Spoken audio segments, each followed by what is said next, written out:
While the Galaxy S26 Ultra may not seem that impressive on paper, there are a bunch of helpful upgrades hiding beneath the surface. Whether you are looking for improvements to AI, better camera quality, faster charging, or just better overall security, the Galaxy S26 Ultra should have something for you.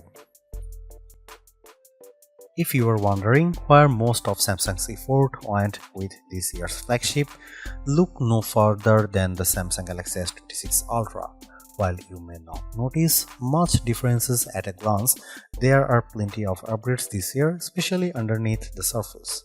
Samsung has done a lot of tinkering with the phone, making it thinner and lighter than the last year's model, all while offering improvements to staple hardware like the display, vapor chamber, and camera.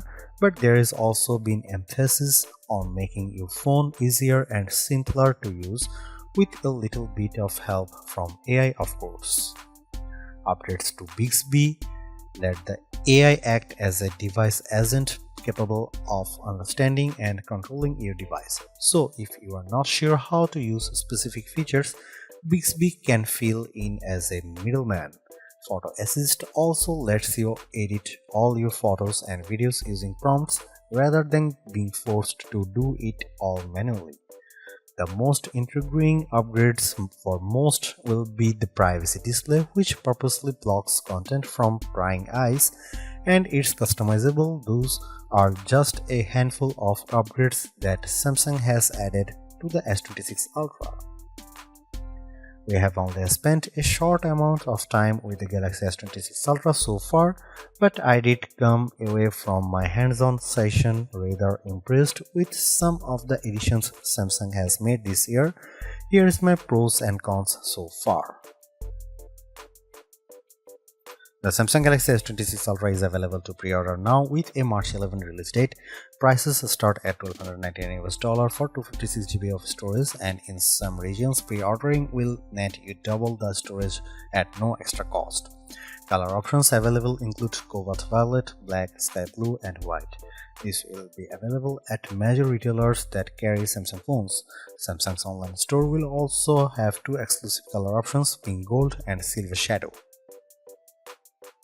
Samsung Care Plus has also been upgraded to include coverage for device theft and loss, unlimited repairs, and worldwide coverage. Samsung has confirmed it will also be able to use Knox security to remotely lock down and block any missing devices.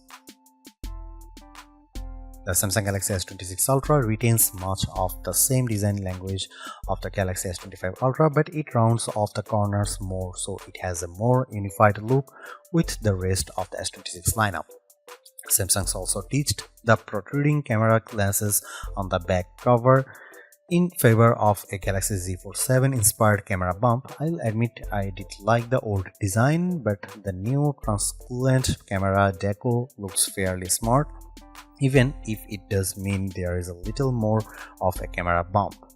Once again, Samsung has made the Galaxy S26 Ultra thinner and lighter than its predecessor. So you have a phone measuring 6.44 by 3.07 by 0.31 inches and weighing 7.55 ounces. That's a 0.01 inches and 0.4 ounces of difference compared to the Galaxy S25 Ultra, and while the difference isn't going to be immediately noticeable, it ensures the phone remains comfortable and easy to carry. The 6.9-inch OLED display is mostly unchanged in terms of the core space. We have the same 6.9-inch display offering QHD+ resolution, a 1 to 120Hz refresh rate, and the super durable Gorilla Glass Armor 2. Samsung has confirmed that ProScaler has made a comeback with updated algorithms and technology, which is supposed to make the screen sharper and more vivid while enhancing finer details and offering 4 times the number of colors. The display also comes with a new anti-reflective coating to reduce glare from bright lights.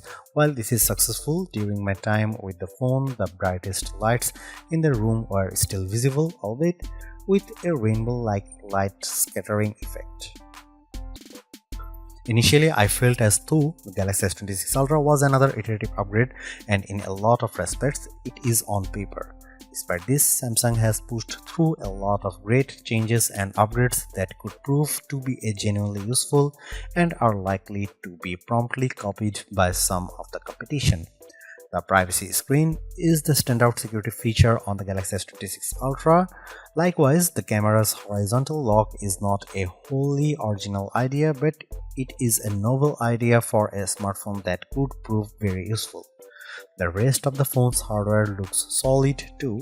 We have got a potentially major performance boost from the new Snapdragon 8 Elite Gen 5 for Galaxy, and the larger camera aperture should offer major improvements to photo quality, especially in low light conditions. The main question we have right now is whether the phone is actually worth upgrading to. Many of these AI features may make the jump back to older devices, and as impressive as the hardware upgrades are, it's not clear whether it's worth paying $1,219 for. We'll just have to wait and see how the Galaxy S26 Ultra performs once we can put it through some in-depth testing. Stay tuned for our rated review.